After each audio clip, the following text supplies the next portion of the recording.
Next, in our Down South America Way double bill, we present the network premiere of Apartment Zero, a British-Argentinian co-production made in 1988.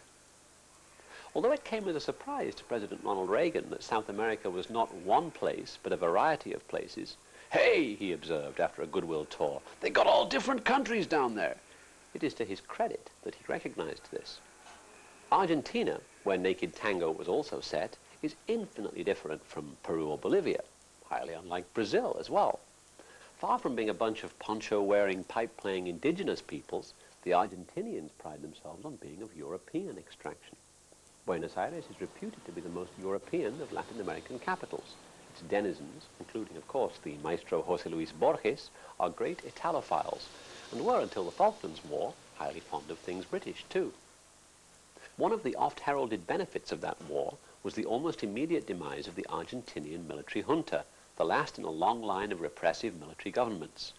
In fact, the demise of the military junta would probably have occurred in any case, since in the mid-1980s it became the fashion for repressive oligarchies to replace their military heads of state with a man in a suit.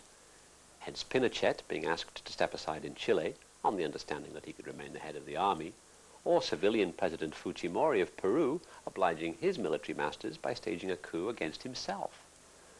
Whether the transition from military to civilian government was real or fraudulent, there remained huge hordes of armed men, regular soldiers and servicemen, civilian self-defense patrols, foreign mercenaries, paramilitary death squads, the full panoply of state terror, public and privatized.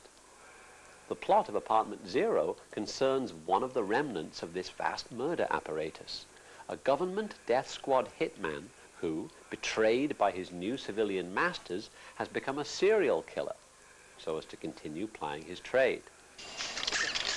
The method of killing is identical to those used by certain elements within the task forces or death squads here from 1977 on. We don't want to make a political issue out of this police matter, but it is a fact that all those people who engaged in torture and murder for the military government are free. They haven't even been tried. From the moment that their right to follow orders was condoned in this country, we allowed a new breed of citizen to function within our system freely. A breed that kills as a way of life. Apartment Zero begins in that most dangerous of ways, in the projection booth of a cinema, showing Touch of Evil. Behind the projector is a poster for The Eyes of Laura Mars, a movie about a serial killer, get it? And before we can escape, we realize that we're watching a film about a film buff. Worse, a film buff who is the owner of a cinema.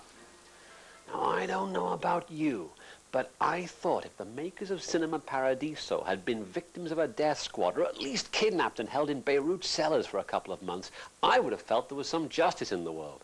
I mean, I'm all in favor of films, and I'm in favor of personal films, but I'm strongly opposed to films about films, or about filmmaking, unless the industry and its denizens are treated in the most cynical and satiric way possible.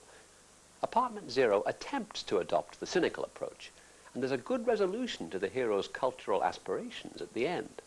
But all in all, it's a lugubrious tale, with an odd mix of actors and accents and a jerky performance by Colin Firth, an actor both rigid and mannered, as the film enthusiast and fake Britisher.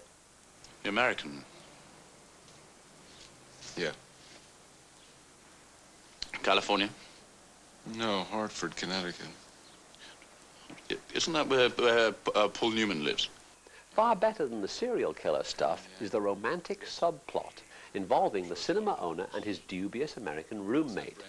It's such a warped, calculating, and repressed relationship. One character insists on doing the other character's laundry and is tortured for it, that it's easily the most interesting aspect of the film.